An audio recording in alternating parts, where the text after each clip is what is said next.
Zdravo! U ovoj vežbi učinit ćemo da naš konj trči u prirodi sve dok ne sretne svog prijatelja drugog konja i onda se zaustavi. Hajde da pogledamo kostime našeg konja. Dakle, on ima dva kostima, evo, to su ta dva kostima, a što se naše pozornice tiče, ona ima čak 4 pozadine. P1.1, P1.2, P2.1 i P2.2. Ove 4 slike u stvari čine podeljenu sliku jednog pejzaža. Hajde da vidimo šta prvo treba da uradimo.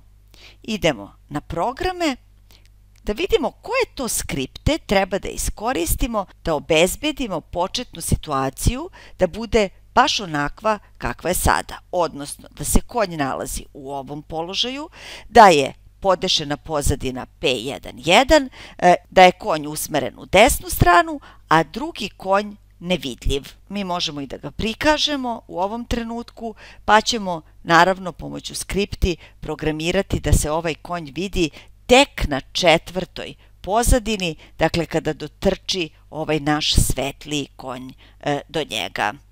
Idemo, dakle programiramo prvog konja, događaji, kada je kliknuto na zelenu zastavicu, neka naš konj bude u ovom položaju, to je položaj sa koordinatama x-106, y-99, znači idi na x-106, y-99, zatim da vidimo kakav je izgled, neka naš konj bude u kostimu 1a, dakle u ovom koji ovdje vidimo, neka naš konj bude usmeren u desno, usmeri se ka 90, evo 90 to je u stvari usmerenje u desnu stranu i rekli smo još da pozadina treba da bude P1.1, znači promeni pozadinu u P1.1. Ovo su uslovi početni da imamo situaciju kakvu želimo. Isto tako, ovaj naš konj u početnoj poziciji, kada je kliknuto na zelenu zastavicu, on treba da bude sakriven, a naknadno treba da se pojavi tek kada je pozadina P2.2 prikazana i naravno da se susretne sa svojim prijateljem. Evo, klikćemo na zelenu zastavu. Sve je u redu, evo ga početak, prava pozadina, naš konj je tu, naravno kliknuću na našeg konja i sada treba da učinimo da se on kreće.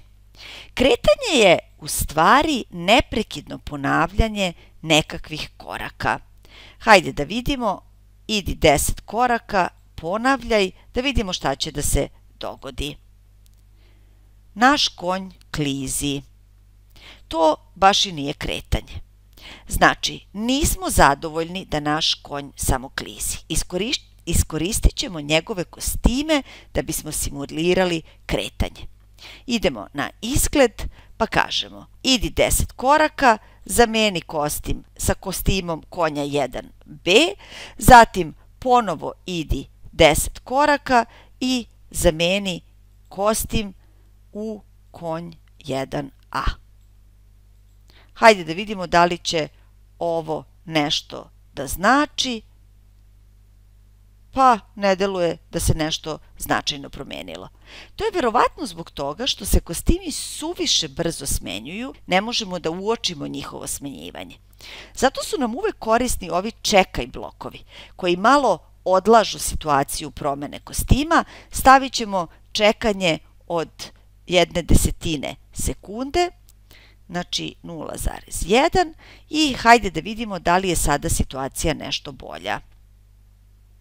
Aha, sada konj, doduše nespretno, ali ipak izgleda kao da se u stvari kreće. Zaustavili smo program zato što očigledno naš konj ne prestaje da se kreće, a i ne prelazi na drugu pozadinu, dakle još uvek je na ovoj pozadini P1.1.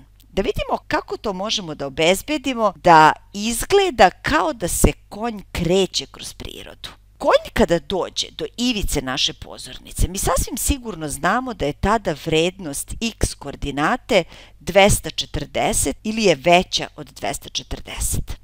Zato ćemo uzeti blok ako je i iz operacija uzet ćemo operator veće.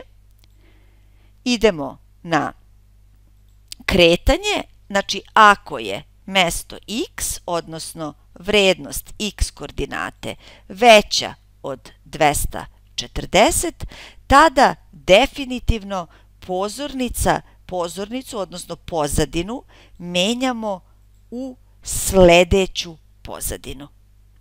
I stavljam evo ovo ovde i hajde da vidimo kako to sada radi. Naš konj je prilično spor, sad ćemo da vidimo, menjaju se definitivno pozornice, ali konj i dalje ostaje u ovom desnom, evo samo mu repić viri u desnom delu ekrana.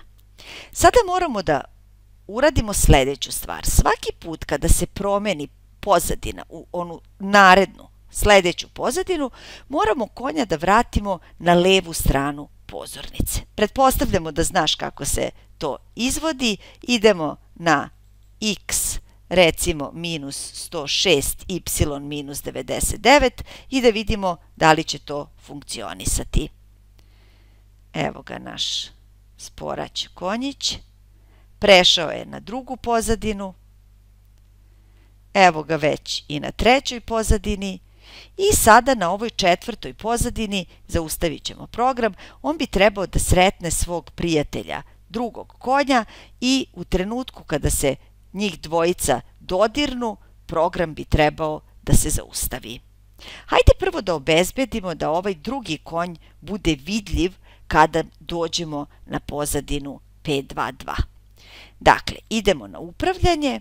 Ako je, iz kategorije operacije izabraćemo operator jednako je. Iz izgleda odabraćemo, dakle, ako je ime pozadine jednako P22, onda naš konj, ovaj tamni konj, treba da se prikaže, definitivno.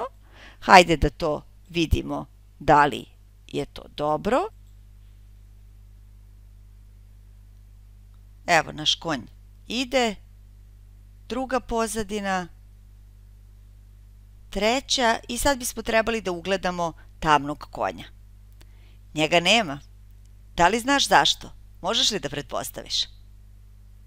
Ovako kako smo složili naše blokove, program se samo jedanput pita da li je ime pozadine P22. Naravno, mi smo već namestili da kada kliknemo na zelenu zastavicu, pozadina bude P11. U trenutku kada je pozadina P11, program se pita da li je pozadina P22. Ona nije P22 i nikada više se ovaj blok ne izvršava. Da bi neprestano program ispitivao da li je stupila na snagu pozadina P22, moramo da dodamo ovaj blok ponavljaj i to beskonačno puta i onda ćemo sasvim sigurno obezbediti da naš konj bude vidljiv. Hajde da probamo.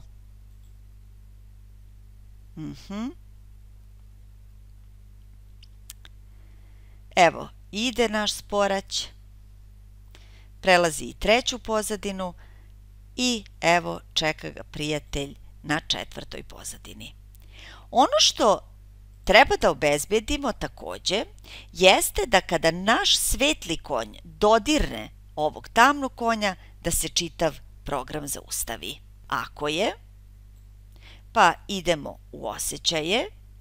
Dakle, ako naš konj svetli dodiruje konja 2, tamnog konja, onda ćemo da kažemo zaustavi sve, ali ćemo ovaj blok da stavimo ispred bloka da li je x veće od 240. Razmisli zašto. Evo, testiramo program. Opet naš sporać ide kroz sve tri pozadine. Tu ne bismo trebali da imamo nikakvih problema. Uskoro će ugledati svog druga i u trenutku kada ga dodirne, program će se zaustaviti. Čini nam se da bi bilo interesantno kada bismo dodali i odgovarajući zvuk. Na primjer, ovdje smo obezbedili da naš svetli konj ima dve vrste oglašavanja. Dakle, jedna je kada galopira, kada se kreće, a druga je... Aha, ovaj drugi zvuk bi mogli da pustimo u trenutku kada naš svetli konj dodirne svog druga. Idemo, znači, na programe. Kada dodiruje, prvo neka se reprodukuje ovaj, znači, naš ne galopiranje, nego ovo disanje konja, uz obavezno čekanje od tačno onoliko vremena koliko traje sam zvuk. Zvuk galopiranja prepuštamo tebi, dodaj ukoliko želiš samostalno. Hajde da vidimo da li se čuje i ovaj zvuk disanja našeg konja. Znači, evo je druga pozadina, polako, ali sigurno smo na trećoj i sve smo bliže kraju našeg programa. Eto ga. Probaj. Nadamo se da nije bilo teško. Srećno!